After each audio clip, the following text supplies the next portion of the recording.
In this segment, we dive a bit deeper on the qualifications to sit for each Agile certification exam. In essence, let the Wookiee win. Take a listen to understand what this means.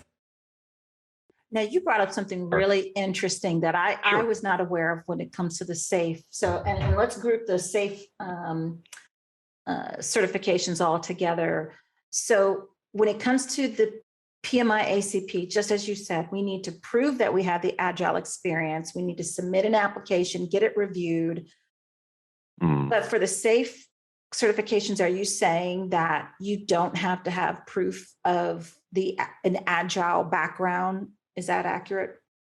That's correct. Yeah, there is no there was no, you're going to register onto their website and you're going to pay your fee and you're going to take the test. So there was no whereas the PMP and the ACP, you can be audited, as you know, for, like, okay, they'll call your bosses, you got to put points of contact. That requirement doesn't exist for the That SAFE is 5. interesting. But that's just the rub, isn't it? Is that then at that point when you're talking to a potential employer, the employer says, no, we want the SAFE 5. I'm like, well, I could have gotten that in a week. The PMI ACP, I had to buckle down for a month and plop down this money and all this investment, da da da da. They don't want to hear it. They want to see.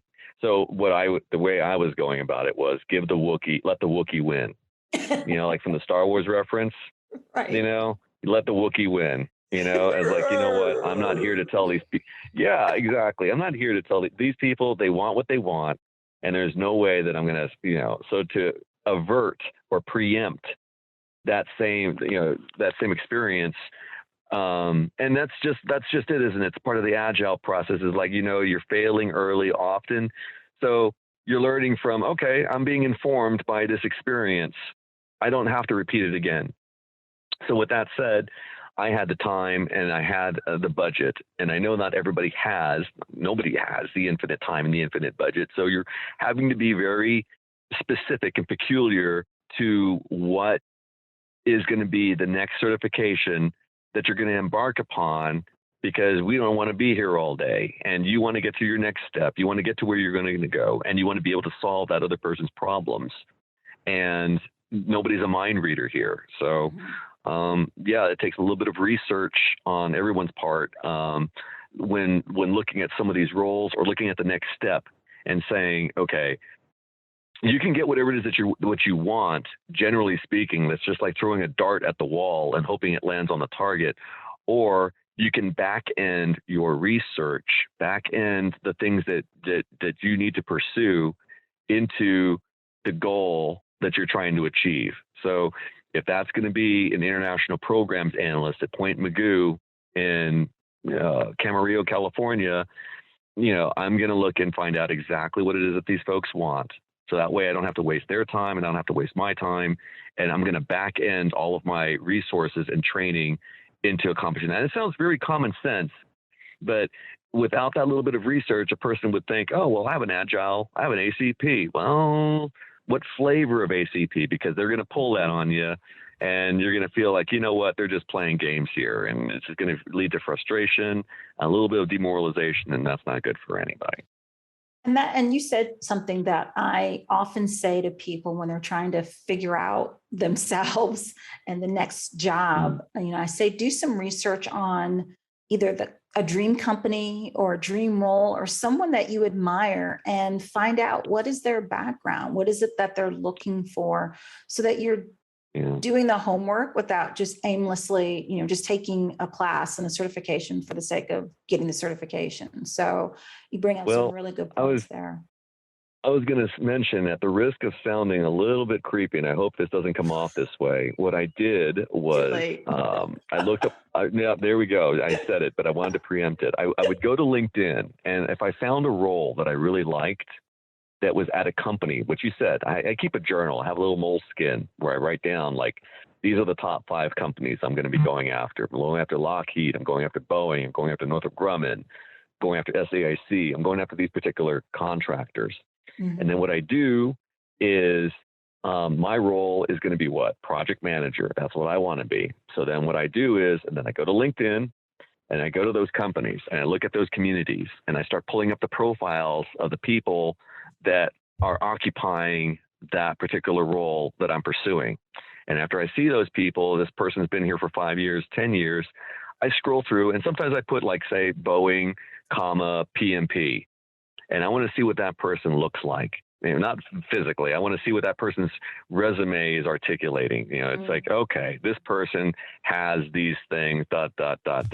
They've been filling these roles and positions up to this point. So this is when it's going to have to take. So I have to somehow replicate or mirror or perhaps parlay my experiences in such a way that if they don't look exactly like Bill Pullman's over here, that when I promote myself, it's going to show my journey is going to show the value of what Bill Pullman, who's been the 5-year, 10-year executive with the PMP, but I've got a model.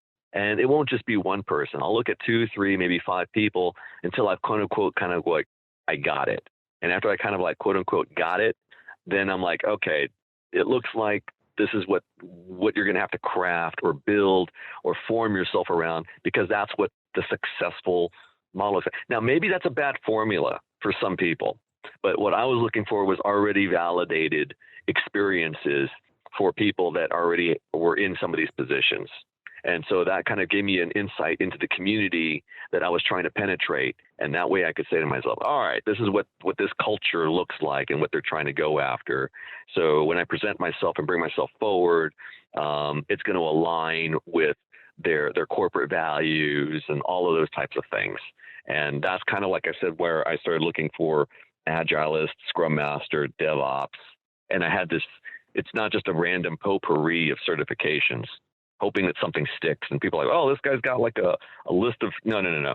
I was looking at roles that I wanted to occupy and what were some of the qualifications that those people had that had already been validated against those requirements. And that's kind of how I got to this place.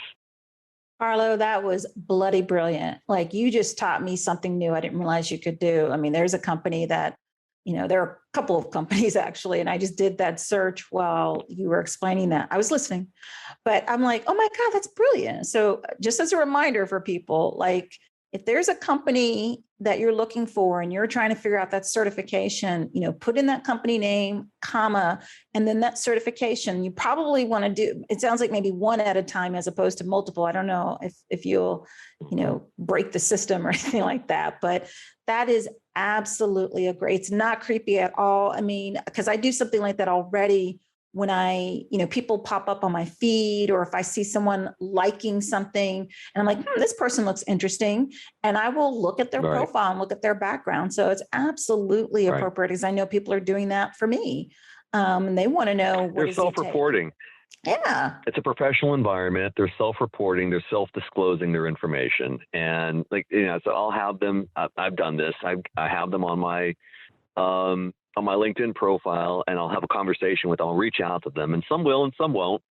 And you can ask them a few questions, and some of them will go so far as to say, well, hey, if you want me to sponsor you, send me the job codes that you're interested in. And, I don't know if they get like a Starbucks card or something like that, but, it'll become something like where they're trying to pull you in versus you just pushing yourself into that community. Mm-hmm. But for sure, what will help, like I said, is that, and I just mentioned LinkedIn. Go to Boeing, go to Lockheed, and go to the search engine, and then type in use it again for the role that you want. So it's not abstract. It's not like some rando. You're just going to put in the 2 or 3 keywords that you're interested in, and it'll provide you that small nest or bucket of like a refined search of like 6 or 7 hits, right? And then you'll see what those positions are. You can go back to LinkedIn and you can cross-reference your searches that you found at Boeing using, Agile PMP, and you'll find Bob Smith at Boeing, who's got the Agile and the PMP, and you can reach out, or you can, like I said, model your CV. I mean, obviously you can't copy somebody else's journey, but you're going to model it such that your strengths are going to come across, understanding what the values are from what you inferred from Bob Smith's profile. And so, like I said, it's not going to be a 1-for-1, but you're going to play up, or you're going to emphasize the things that you understand that culture values. And then you promote those things. And like I said, maybe Bob Smith will even be the person that recommends you. Who knows? But yeah, that's how I kind of went about it, especially with SAIC. That's awesome. And it was, yeah, it was cross-referencing and then back-ending information into pre-existing requirements. I know it sounds like a lot of jargon, but that's how it is. Well, it sounds like you might need to do like a LinkedIn learning. I will connect you with the people to do that. I mean, if it helps one person, it's worth it. I hear you. Someone is listening. Okay. What did you think about Carlo's LinkedIn roles research? Pretty amazing, no? Be sure to tune in for the next segment about both our journeys on achieving the Certified Scrum Master or CSM certification.